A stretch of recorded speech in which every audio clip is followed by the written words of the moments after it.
Hello મિત્રો, શેરબજારની વાતોમાં મિત્રો કાલે બજાર થોડો સુધારો હતો અને સેન્સેક્સમાં 234.0.30%નો સુધારો હતો. સેન્સેક્સના 20 શેરો વધતા હતા અને 10 શેરો ઘટાડા સાથે બંધ થયા.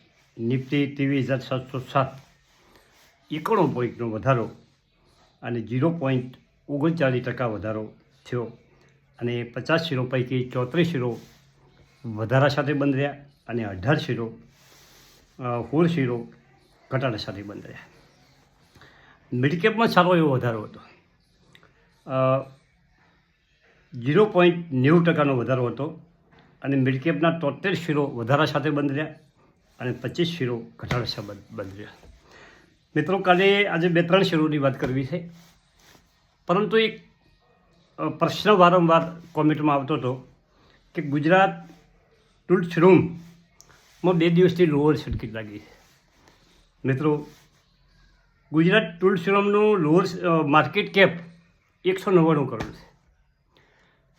નાના માર્કેટ કેપવાળી કંપનીઓ અપર સર્કિટ લાગે છે અને લોઅર સર્કિટ લાગે છે.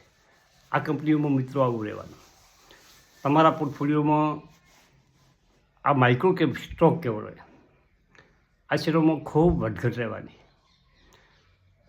સતત તમને 50% પ્રોફિટ આપી શકે એક સાથે, સતત અપર સર્કિટ લાગે અને જો ઉપર લેવાઈ ગયા હોય તો 50% ઘટાડો પડવામાં થઈ શકે છે. આ નાની કંપનીઓ છે. હવે કેપિટલ ઇન્ફ્રા ટ્રસ્ટનો IPO જે આવ્યો છે એના વિશે આપણે સેપરેટ વિડીયો બનાવીશું. પરંતુ એક બીજો કોમેન્ટ હતી મિત્રની કે મારી કોઈ કોમેન્ટની તમે જવાબ આપતા નથી. FSL, હવે આ કંપનીમાં તમારે આખું નામ લખવું પડે. એ કંપની ફર્સ્ટ સોલાર અને એવી 2 કંપનીઓ છે. ફર્સ્ટ સોલારમાં 185 રૂપિયા ઉપર ચાલી રહ્યો છે. 52 વીકનો 135 છે, 52 વીક હાઈ 306 છે, EPS 11.61 છે અને PE 4 છે. આ કંપની સારી કંપની છે. તમે 205 આસપાસ લીધેલો છે, પરંતુ તમે આખી કંપનીનું નામ લખશો તો આપણે એના નવેસરથી વિડીયો બનાવીશું. હવે એક બીજી કોમેન્ટ હતી કે BN રાઠી શું ભાવે લેવો. 4-5 મિત્રોની કોમેન્ટ હતી. મિત્રો, BN રાઠી 291 જઈ અને 240 આવ્યો છે. 50 રૂપિયા ઘટ્યા છે 2-3 દિવસ.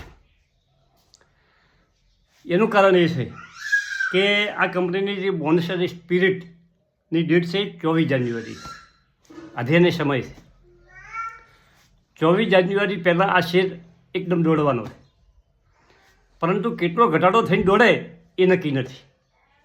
એટલે આપણે શું રેન્જમાં લેવો, 200 થી 240 વચ્ચે તમે થોડા શેર એકઠા કરો અને 24 તારીખ પહેલાં લેશો તો તમને પ્રોફિટ મળી જાય. સ્પિરિટ અને બોનસ આપ્યા પછી કંપની તમારે જો પોર્ટફોલિયોમાં રાખવી હોય તો તમારે એને સમય આપવો પડે, 2-4 વર્ષ, તો તમને રિટર્ન મળે. પરંતુ તમારે નફો બુક કરવો હોય તો તમે આ રેન્જમાં 200 થી 240 વચ્ચે થોડા લઈ શકો અને 24 જાન્યુઆરી પહેલાં તમે એની વેચી નાખો તો 100% તમને પ્રોફિટોમાં મળી શકે એવું છે. કંપની જોરદાર છે. 248 કરોડનું માર્કેટ કેપ છે. ફેસ વેલ્યુ 10 રૂપિયા છે. EPS 15.78 છે. BN રાઠીમાં EPS 15.18 છે અને 2 લાખનું વોલ્યુમ થાય છે, 2 લાખ આસપાસ, અને 52% ડિલિવરી લોકો પોર્ટફોલિયોમાં ઉઠાવે છે. હવે FICની વેચવાની કાલે થોડી ઘટી છે અને ગિફ્ટ નિફ્ટી અત્યારમાં 23,770 15-20% ઘટાડા સાથે ટચ થઈ ગયો છે. FIC કાલે 1,451 કરોડની વેચવાલી કરી. સમય આપણા ફંડો, ઘરેલું ફંડો એ 1,715 કરોડની ખરીદારી કરી. જેટલી FIC વેચે છે એટલું બધું ખપી જાય છે. મિત્રો, દમદાર ખરીદી 2-3 મહિનાથી FII એટલે વિદેશી રોકાણકારો જેટલું વેચે છે એટલું આપણા ઘરેલું ફંડો ખરીદી લે છે.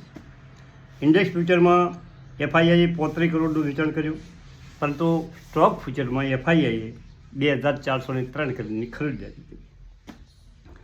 હવે તમારે મલ્ટીબેગર સ્ટોક કોઈ કંપનીનો મલ્ટીબેગર સારામાં સારો સ્ટોક શોધવો હોય તો એ કંપની પાસે તમે એના ફંડામેન્ટ ચેક કરો તો શું શું જોવું પડે. ખાસ તો તમારે એ જોવું પડે કે એનું માર્કેટ કેપ 500 કરોડ આસપાસ હોવું જોઈએ, 500 કરોડથી વધારે હોવું જોઈએ. સાવ નાની કંપની નહીં ખરીદવાની, આ લોકો એવું એનું કહેવાનું છે. નાની કંપનીમાં ચડ ઉતર ખૂબ વધારે રહેશે. માર્કેટ કેપ 500 કરોડ, પ્રમોટરનું હોલ્ડિંગ 50%થી વધારેની અપેક્ષા રાખી શકાય સારી કંપની. પછી ડેટ ટુ ઇક્વિટી, જે શેરો છે, શેરની સંખ્યા છે અને જે દેવું કરેલી સંખ્યા છે એનો ભાગાકાર કરો. ધારો કે કોઈ કંપનીના 1 કરોડ શેર છે અને કંપનીએ 1 કરોડ દેવું છે, તો એને ભાગો તો એનો ડેટ ટુ ઇક્વિટીનો રેશિયો આવે. એ રેશિયો 1થી ઓછો હોવો જોઈએ.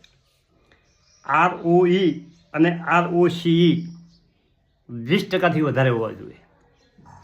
એનો જે ગ્રોથ છે, CAGR ગ્રોથ, એ 20%ના દરે સતત વધતો હોવો જોઈએ. પછી DI એટલે કે આપણા ઘરેલું ફંડોનું એમાં 5%થી વધારે હોલ્ડિંગ હોવું જોઈએ. મિત્રો,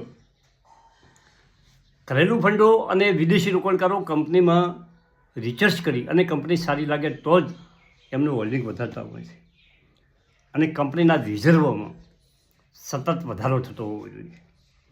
અને છેલ્લી વાત છે કે એની ફેસ વેલ્યુ 10 રૂપિયા હોવી જોઈએ. ખૂબ કંપનીઓની ફેસ વેલ્યુ હવે 1 રૂપિયો થઈ ગઈ છે. કોઈ તો સ્પ્રેડ કર્યા હોય, IPO આવે એ લોકો આ IPOવાળી કંપનીઓની ઘણીની ફેસ વેલ્યુ 1 રૂપિયો હોય છે. મિત્રો, આ બધું છે. હવે આપણે જે શેરની વાત કરવી છે એની વાત કરીએ કે મિત્રો, રિલાયન્સ આ ભાવથી 100% વધવાનો છે. મિત્રો, તમને 1 વર્ષના ગાળામાં 1500-1600 રૂપિયા કંપની પહોંચી જાય એવી બ્રોકરેજ અને બધાની ભલામણ છે. મને પણ આ કંપની ખૂબ ઘટી છે અને આ કંપનીમાં પોટેન્શિયલ લાગે છે. અને બીજી કંપની છે કિંગફા સાયન્સ. આ કંપની પ્લાસ્ટિકનું ઉત્પાદન કરે છે. કંપનીએ 1 વર્ષમાં ગજબ રિટર્ન આપ્યું છે. હજી પણ રિટર્ન આપી શકે એવી કંપની છે. હવે એનો ભાવ 3848 રૂપિયા ઉપર ચાલી રહ્યો છે. 52 વીકનો 1508 છે અને 52 વીક હાઈ 3889, એટલે કે 52 વીક હાઈ ઉપર કંપની ચાલી રહી છે. માર્કેટ કેપ 4760 કરોડનું છે. EPS 110 છે. કંપની જબર એનું વેચાણ છે અને એક શેર દીઠ કમાણી પણ જોરદાર છે. હવે કંપનીમાં ખાસ શું જોવાનું છે એ તો મને કહું. એનો EPS જોરદાર છે. હવે એનો PA 34 છે, સેક્ટરનો PA 43 છે, બુક વેલ્યુ 456 છે, ફેસ વેલ્યુ 10 છે. આ કંપની મલ્ટીબેગર સ્ટોકના તમામ કેટેગરીમાં એ પાસ થાય છે. પ્રમોટરનું હોલ્ડિંગ 74.99 એટલે 75% છે. FI 6.35 છે અને પબ્લિકનું હોલ્ડિંગ 18.61% છે. હવે મિત્રો, જે પબ્લિકનું હોલ્ડિંગ છે એમાં પણ 5 થી 100 જણા 1%-2% હોલ્ડિંગ ધરાવેલા છે. હવે આ કંપનીનું શેર કેપિટલ 12 કરોડ છે અને ફેસ વેલ્યુ 10 છે. કંપનીએ 1 કરોડને 20 લાખ શેર બહાર પાડ્યા. બહુ નાની કંપની છે શેરમાં ગણો તો, પરંતુ ભાવ ઊંચો લાગે પણ કંપનીનું માર્કેટ કેપની બધું ગણતા કંપની પ્લાસ્ટિકનું ઉત્પાદન કરે અને ડિમાન્ડ એની જોરદાર ડિમાન્ડ છે. રિઝર્વ 577 કરોડ છે અને ફિક્સ એસેટ 254 કરોડ છે. મસ્ત કંપની છે. તમે તમારા રડારમાં રાખી શકો છો. આટલો ઊંચો ભાવ તમે ખરીદી તો નહીં શકો, પરંતુ 100% તમારા રડારમાં તમે આ કંપની રાખી શકો છો. મિત્રો, બીજો વિડીયો એક પેલા જે IPOનો છે, કેપિટલ ઇન્ફ્રા ટ્રસ્ટ, એનો વિડીયો અને એક બીજો IPO ચાલુ છે, એ બંનેનો વિડીયો લગભગ કલાક 2 કલાકમાં આવી જશે. Thank you. આભાર.